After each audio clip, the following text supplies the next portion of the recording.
When it comes to fighting COVID-19, how does an Indian communist-run state match up against the United States? Pretty well, actually.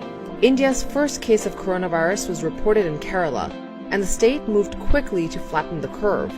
We're going to look at how Kerala's communist-led government rose to the challenge, and whether the US and the rest of India can learn from it. First, let's take a look at Kerala. It's a coastal state in southwest India, with a population similar to that of New York, Georgia, and Alabama combined. Kerala's GDP per capita is below $2,000. That is far less than $62,886, which is the US's GDP per capita. And yet, as the US reached 100,000 COVID-related deaths by the end of May, Kerala had 7. How is that even possible? There is a sense of unity. There's a sense of preparedness.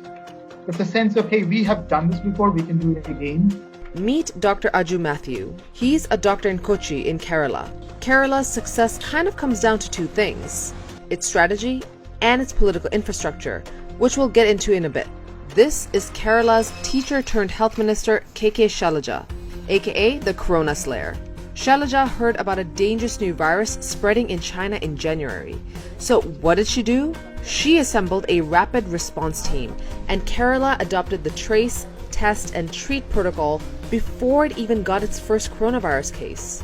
Then, on January 27, Kerala confirmed its first case from a student flying in from Wuhan.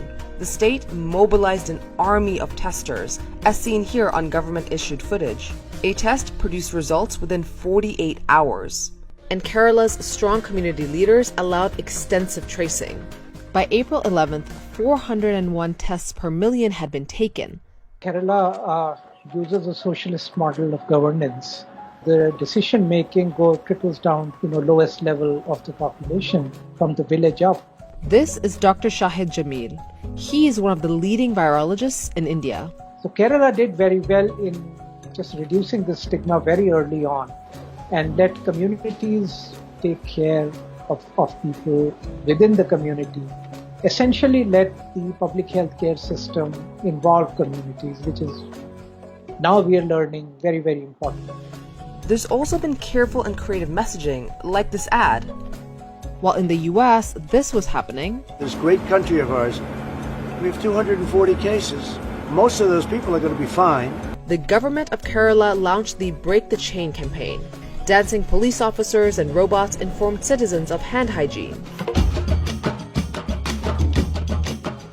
The administration's messaging that you should ensure physical distancing, but the social cohesiveness should be intact.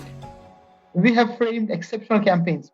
Even compared to the rest of India, Kerala was several steps ahead. The state eased into lockdown weeks before the rest of India followed suit in mid-March. And when Indian Prime Minister Narendra Modi did announce a strict lockdown, he did so with just 4 hours' notice. This forced hundreds of thousands of migrant workers to walk hundreds of miles back to their homes, facing hunger and death during the lockdown. Now, compare that to Kerala, where workers were given shelter and food, and later sent back home in trains. I think there are a couple of other factors that needs to be brought into it. And that is the incredible spirit of volunteerism. At the same time, Kerala had a public distribution system. It meant people were given ration cards for free food kits. Oh, and Kerala also set up hotlines where people could call in if quarantine was impacting their mental health. There are updates given regularly, and the emphasis is on providing a safety net. I strongly believe that lockdown without safety net is torture. The important thing to note is that Kerala's effective response to COVID-19 didn't come out of nowhere. It's got a lot to do with its political system. For decades, Kerala's communists have been regularly voted into power. They and other left-wing governments have invested heavily in education and healthcare. For example, while Kerala spent 6.5% of its state GDP on healthcare, the whole of India spent just over 1% of its GDP on public health. Oh, and by the way, the state also has one of the lowest rates of poverty in India. This cannot be built in a few months. It requires decades of empowering communities, empowering people, the population with literacy. The state also has the highest literacy rate in India at 94%. High literacy means people knew which sources of information to trust. There is no Kerala model without high literacy. I think there is a very good scientifically inclined population in Kerala who are willing to listen to the administration. In the US, there seemed to be a disconnect between what the president was saying and what leading health officials were saying. The most important thing that anyone anywhere can learn is that the messaging has to be absolutely clear. It doesn't help when the public health expert is saying one thing and the leader of the country standing right by him is saying something else. And then there's learning from history.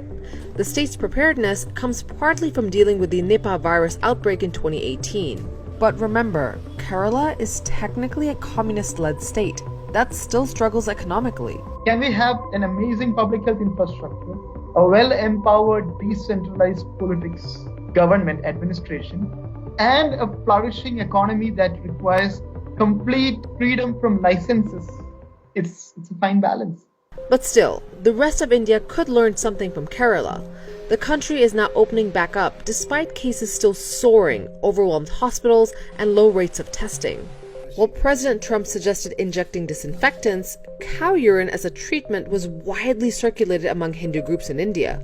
And as Asian Americans in the US faced racist attacks, Indian Muslims were also attacked and blamed for being virus carriers under Modi's Hindu nationalist government. After asking my name, they said, "You're a Muslim, you've destroyed the country, you've spread coronavirus," and then started beating me with sticks. So, if the US can't replicate Kerala's political system, the question is, what's the lesson America can gain from a place like Kerala? I think leadership. A leadership that knows how to follow good science,